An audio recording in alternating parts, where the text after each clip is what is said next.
بيتخبوا ورا اصبعهم، بيستحوا يقولوا هن مين، لانه مجتمعهم ما بيخليهم يعترفوا هن مين. اذا بدنا نطلع بالكاميرا ونوجه كلمه الى كل مثلي او مثليه جنسيا في عالمنا العربي، ماذا تقول لهم ايناس الدغيدي؟ هقول لهم لو انتم شايفين سعادتكم في كده خلاص كملوا كده. لو انتم مش شايفين انه دي فيها سعاده ما تعملوهاش. حتى لو كانت الاديان ترفض هذا. ما هو في حاجات كتير الاديان بترفضها وما هيش واحنا بنعملها.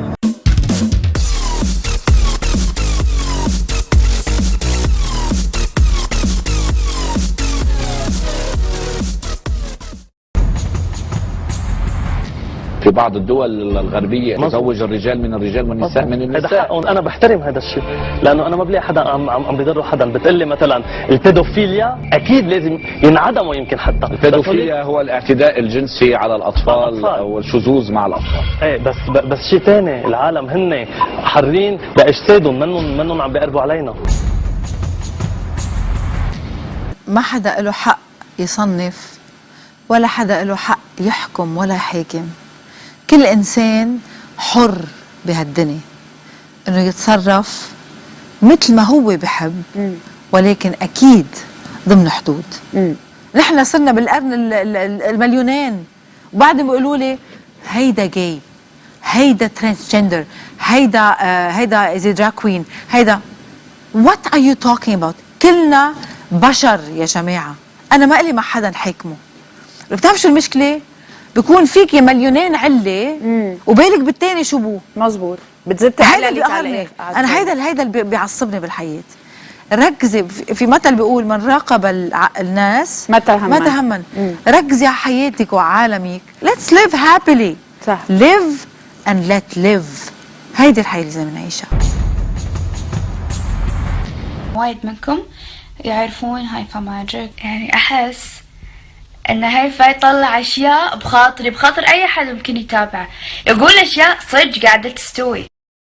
بس عاد شنو سوالف هيفا بدون اي شفافية، ما يفتكر بحد ابدا، الناس كلهم ورا. سؤال لكل شخص يتابع، الناس اللي يذمون في هذه الفئة ليش تتابعونهم وإذا تذمون فيهم؟ يعني زين الناس هذول اللي يتعنون من ديارهم ليه بانكوك عشان تشوفونهم، مو هم نفسهم اللي يسبون؟ زين اوكي آمنا بالله مو نفسهم الناس، وينهم اللي يسبون؟ نفسهم المليون اللي اسمعوا الأغنية مالت هيفا؟ فيا جماعة كمية النفاق اللي قاعدة تصير صدقكم ولا قاعدة تتغشمرون؟ يعني أنا من زمان قايلة ما بيتناقش بولا موضوع، بس في أشياء يا أخي لازم أحس بتنفقع مرارتي إذا ما سولفت فيها. الاعتراف بحقوق المثليين، أنت نعم مع أو ضد؟ بصي أنا بيصعبوا عليا، يعني أنا مش اللي هو إيه دول لا ما تبصش يعني تخيل إن ده واحد ابنك أو أخوك، تخيل علشان ما تبقاش هجومي. ها ده عنده مشكلة، يا إما مشكلة نفسية أو مشكلة جسمانية طبية، فهو مش مخلوق كده، ولا هو اختار انه ولا هو اختار، وهو حر، هو حر. مش انا اللي هعاقبه، يعني هو حر، كل واحد حر في حياته. فانا مش هجبره انه هو ده مش عاجبني، لا انا ماليش دعوه بيه. انا عايزه اقول لك ان اغلبهم في قمه الذكاء والتيست عندهم عالي جدا، ويعني هم كاشخاص وكناس بتشتغل 10 على 10. يعني كل اللي انا اتعاملت معاهم فيهم حته ذكاء كبيره جدا وملتزمين جدا. خلاص ما دام انا عندي انسان كده انا مالي. عندك اصدقاء منهم؟ في اصدقاء اصدقائك يعني في ناس كتير اعرفهم كده، بس ما بتضايقش منهم خالص. هذه الصورة هي اليوم ظاهرة في المجتمع العربي، صورة مثليين الجنس. نعم. أنت معاهم ولا ضدهم؟ شو أذيني؟ مضايقني بإشي؟ هو إنسان، هاي حريه شخصيه، انا ما بقدر اني هاي ظاهره موجوده مش من هلا، موجوده من ايام التسعينات، من ايام التسعينات، من زمان. فانا ما بقدر ان هلا اجي احكم على بني ادمين ممكن يكونوا احسن مني. انت مع الدوله انه هي اليوم تنطي حقوقهم واجب حريه. انا حريه شخصيه ما الي، زي ما انا ممكن اطالب حقوق اللي هن ما لهم دخل فيني ولا انا اللي دخل فيهم. نعم، هاي حقوق. موضوع الجنس ده يعني ايضا نحن لا نختار، يعني انا مش بختار، انا لا اختار الجنس بتاعي، انا ولدت امراه، ما اخترتش ان انا اكون امراه. واحيانا في مسلمين بيولدوا مسلمين، بيولد مسلم في جينات، وفي غير الجينات والوراثه ان يتولد مسلم، في بيبقى مسلم بسبب الاعتداءات في الطفوله. فليه يعاقب الشخص اللي بيبقى مسلم وهو يا اما اتولد كده، يا اما حد اغتصبه، يا اما حصل له حاجه. يعني احنا مجتمع في منتهى القسوه، ولا نفكر بعقلنا في هؤلاء الناس اللي مختلفين عننا، لان مختلف عني اغلب الناس مش مسلمين. اي حد مختلف عننا نحتقره، نعاقبه، وده غلط.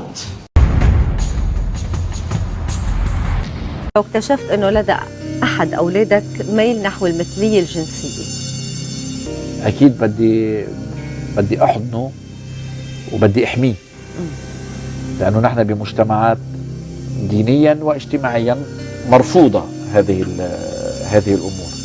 ولكن اذا الله خلقه هيك انا شو في اعمل؟ انا كأب بالنتيجه هذا لحمي ودمي. هذا الشخص اللي هو اليوم عنده مثليه جنسيه، هذا مش بخياره ولا بارادته، يعني مش هو حابب يكون هيك. انا هؤلاء الاشخاص ما عندي اي مشكله معهم، رغم انه الدين بيرفض وكل شو بيرفض وبيخبروك اخبار ما بعرف شو. انا ارفض الذي يجاهر بالمثليه. الوقح. ايه الوقح يعني انسان عنده مثليه، ميل، رغبه، طاقه، بيجرب يمكن يخفيها او يمارسها بعيدا عن الفجور يصطفل منه لربنا. اذا ربنا محرمه هو اللي بيحاسبه، واذا ربنا بيعتبرها يمكن انه هذا كيف انسان خلقان معه كانسر او معه عيب خلقي، عنده مشكله، يعني هذا ربنا بيقرر. بس انا اجي اعمل البس مثل البنت وحط ميك اب وطريقه المشي وطريقه هيدا الموضوع، لا. انا هودي الناس بيستفزوني انطلاقا من مبدا عنا الحريه نحن، وعنا حريه التعبير وحريه الراي، لانه ان بوليتم بالمعاصي فاستتروا. ممكن يكون عندك اصدقاء توني بتظهر معهم، تتعشى معهم، تظهروا سوا؟ ما عندي اي مشكل، ما في مشكل اذا منه مجاهر بمثليته.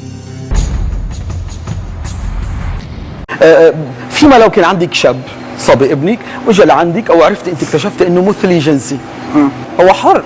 انا عمري ما هقول له انت ليه، وانا عندي اصدقاء قلت قبل كده كتير مثاليين وبحبهم وبعرف اتفاهم معاهم. نعم. وعمري ما شفتهم بيعملوا غلط، لان بحكم على العلاقه اللي بيني وبينهم هم، بالعكس هم اصحاب قريبين جدا مني من الرجاله العاديين.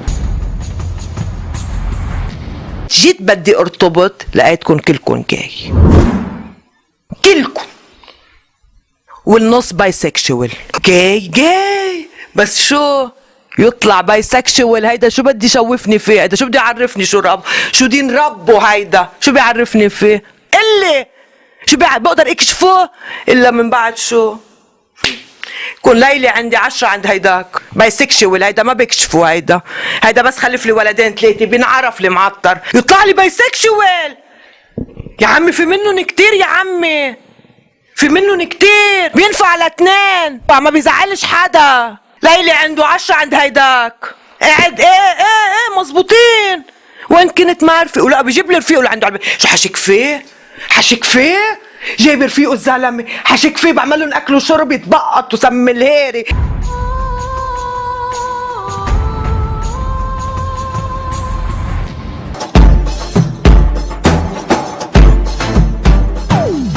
مايا دياب تغني في ملهى للمثليين للجيز. نعم. ملهى اسمه بوش. انا بيشرفني غني لكل الناس، مثل ما انت يا هشام بتستقبل كل الناس ببرنامجك، أكيد. مثل ما الطبيب بيستقبل كل الناس عنده بالعياده، مثل ما البنك بيفتح اكاونت لكل الناس، مثل ما السوبر ماركت بتفوت عليها كل الناس، مثل نحن عالم لنحب بعضنا، كلنا موجودين بهيدي الكره الارضيه لنعيش سوا. نحن منا حدا لحتى نحكي عن حدا تاني، ولحتى نقيم عالم تانيين، ولحتى ننتقد عالم تانيين. نحن عالم كذابين، نتخبى ورا حالنا وورا قصص، مفكرين انه نحن عم نعملهم بالمخفي عن الناس، بس كل حدا بيعرف مين التاني.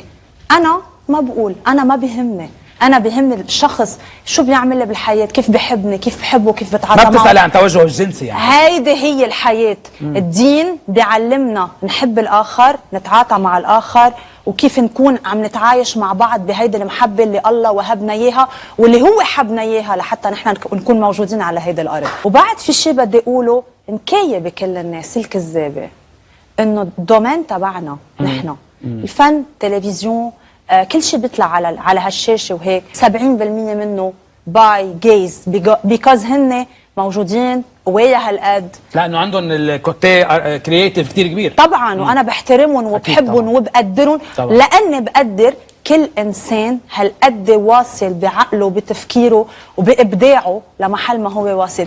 تحيه لإلكم كلكم وبحبكم كثير.